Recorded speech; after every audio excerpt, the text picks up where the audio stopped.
at si Michael Adolfo. Ito si Jericho Kailar. Dito ay former Joseph Pau. Marami nakakatakot nga. Ang fighter na fighter, alam mo yung parang, ano na nangyari? Nakita yun, sir. Silent flash nga. Silent flash! Silent flash! Parang isang iglap lang. Mukhang Jericho Akailar.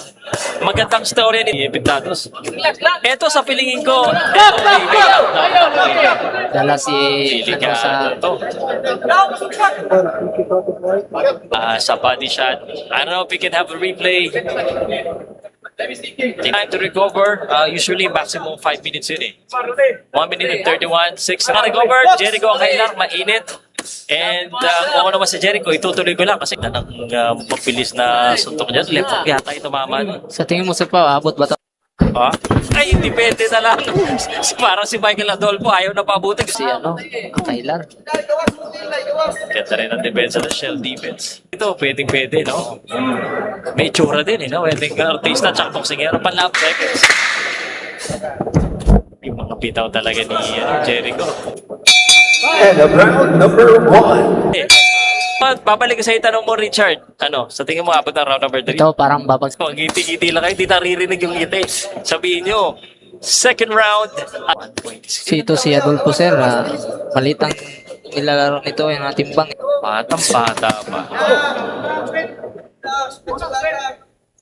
Di ba? Yung pakiramdaman muna. The second round ng ano, pero first round ng gig.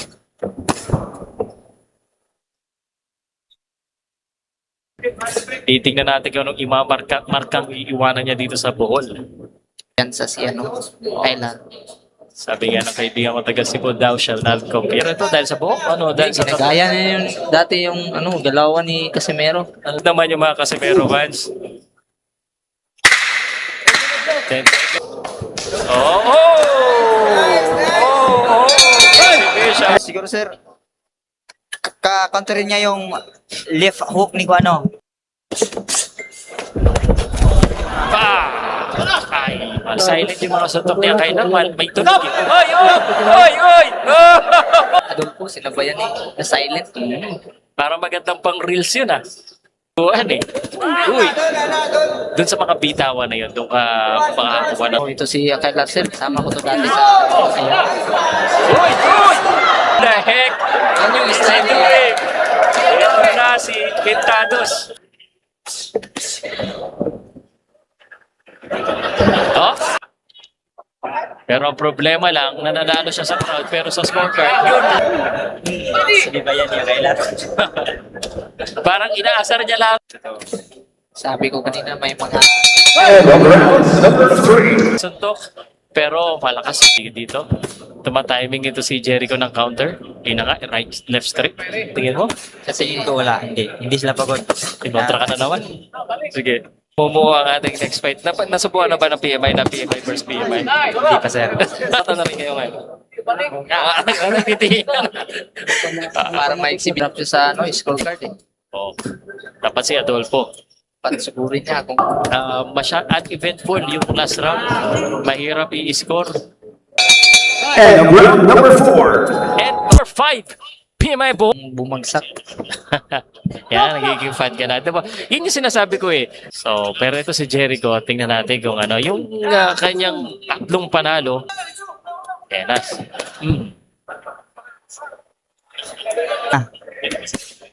Yun, gano'n naman talaga sa boxer. Minsan may pag-ingat, pero hindi na parang Jericho, may kakayanan naman na pumasok. Yung Paco Sports, just in case. At ito po si Jericho Akailar at si Yana. Ang corner ni oy, na-counteran. Kasi round number 5 na to, dayo ka pa. Oo nga sir pa, dapat subukan. Seconds. And we're about to go to the final round. And 10 seconds, kailangan mo pakita ang gilas para mas may judge. Oo nga. Jake. Nagyakapan sila, Jake. Final round.